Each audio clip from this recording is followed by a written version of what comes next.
নমস্কার বন্ধুরা, আমার চ্যানেলের আরেকটা নতুন পর্বে আপনাদের সকলকে স্বাগত। আমার আজকের রেসিপি মেথির পরোটা। খুবই হেলদি এই পরোটা, খেতেও ভীষণই টেস্টি হয়। বানানো খুবই সহজ আর বানাতে খুব বেশি সময়ও লাগে না।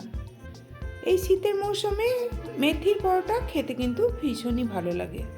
চলুন তাহলে দেখে নেওয়া যাক আমার আজকের রেসিপি। মেথির পরোটা বানানোর জন্য এক আটটি মেথি শাক নিয়ে নিয়েছি, আর মেথি শাকের এইরকম কচি নরম ডাঁটা আর পাতাগুলোকে কেটে নেব।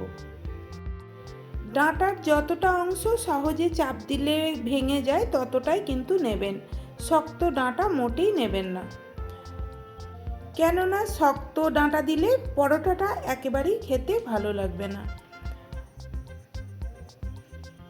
দেখুন, আমি সবকটা মেথি শাকের ডাঁটা আর পাতাগুলোকে কেটে নিয়েছি। এইবার এইগুলোকে খুবই ছোট ছোট মিহি করে কেটে নেব। যতটা সম্ভব ছোট ছোট মিহি করে কেটে নেওয়ার চেষ্টা করবেন। সবকটা শাককে আমার কেটে নেওয়া হয়ে গেছে। এইবার এটাকে আমি সাইডে রেখে দেব। তারপরে আমি একটা বড় বোলের মধ্যে নিয়ে নিয়েছি 400 গ্রাম আটা। আটা যেহেতু হেলদি অপশান, তাই আমি পরোটাটা আটায় বানাচ্ছি, আপনারা চাইলে ময়দাতেও বানাতে পারেন।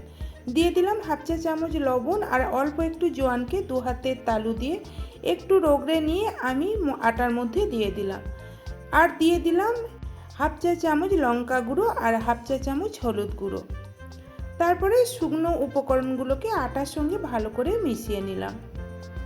মিশিয়ে নেওয়ার পর এইবার আমি বড় চামচে 2 চামচ সাদা তেল এই আটার মধ্যে দিয়ে দিলাম। তবে আপনারা যদি ময়দা নেন তাহলে কিন্তু 4 চামচ সাদা তেল দেবেন। আর তেলটাকেও ভালো করে আটার সঙ্গে মিশিয়ে নিলাম। তারপরে যে মেথি শাকটা আমি কেটে রেখেছিলাম সেই মেথি শাকটাকে আটার মধ্যে দিয়ে দিলাম। প্রথমে জল ছাড়া মেথি শাকটাকে আটার সঙ্গে এইভাবে আগে মেখে নিতে হবে, কেননা শাক থেকে অনেকটাই জল বের হয় আর সেই জলেও কিন্তু আটাটা অনেকটাই মাখা হয়ে যায়। দেখুন, আটার সঙ্গে মেথি শাকটা মেখে নেওয়া হয়ে গেছে। এবার অল্প অল্প করে জল দিয়ে একটা মোটামুটি শক্ত ডো আমি বানিয়ে নেব।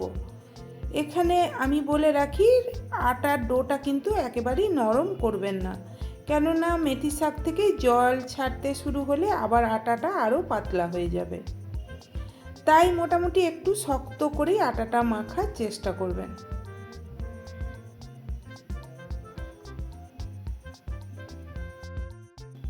দেখুন, আটা আমার মাখা হয়ে গেছে। এই রকমই কিন্তু একটা শক্ত ডো আমি বানিয়ে নিয়েছি। এবার এইটাকে ঢাকা দিয়ে আমি রেখে দিলাম 15 মিনিট। 15 মিনিট পর ফিরে এলাম। আমি হাতে অল্প একটু সাদা তেল নিয়ে ডোটাকে আর একবার ভালো করে মেখে নেব। দেখুন, ডোটা কিন্তু কতটা নরম হয়ে গেছে। তাই আপনাদের বলে দিচ্ছি, ডো কিন্তু শক্ত করেই মাখার চেষ্টা করবেন। এইবার এই ডো থেকে আমি রুটির মতো লেচি কেটে নেব। তবে পরোটা লেচি রুটির থেকে একটু বড় হয়, তাই একটু বড় সাইজ করে কেটে নিলাম।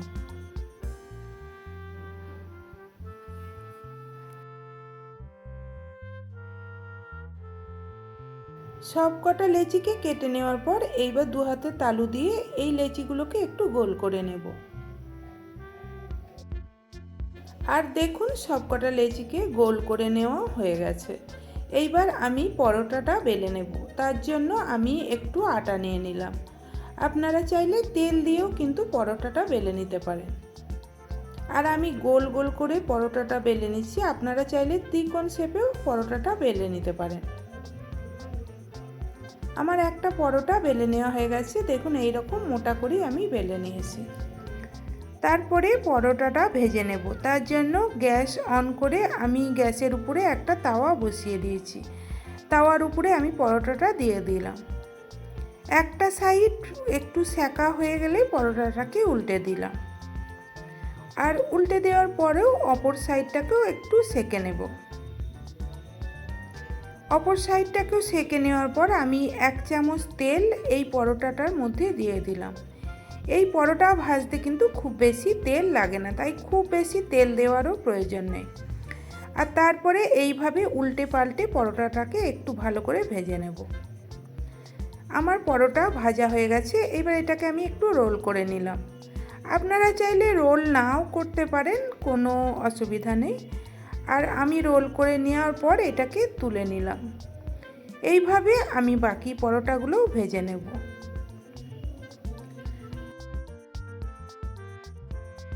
সবকটা পরোটাকে ভেজে নেওয়া হয়ে গেছে। এইবার পরোটাগুলো আমি একটা প্লেটে সার্ভ করে আপনাদের দেখাচ্ছি। তাহলে বন্ধুরা, কেমন লাগলো আমার আজকের এই মেথির পরোটার রেসিপি? যদি ভালো লাগে অবশ্যই লাইক কমেন্ট শেয়ার করে দেবেন। আর আমার চ্যানেলটা প্লিজ সাবস্ক্রাইব করে দিয়ে পাশে থাকা বেল নোটিফিকেশান অল করে রাখবেন, যাতে আমি ভিডিও আপলোড করার সাথে সাথেই নোটিফিকেশান আপনাদের কাছে পৌঁছে যায়। সবাই ভালো থাকবেন, সুস্থ থাকবেন। ধন্যবাদ।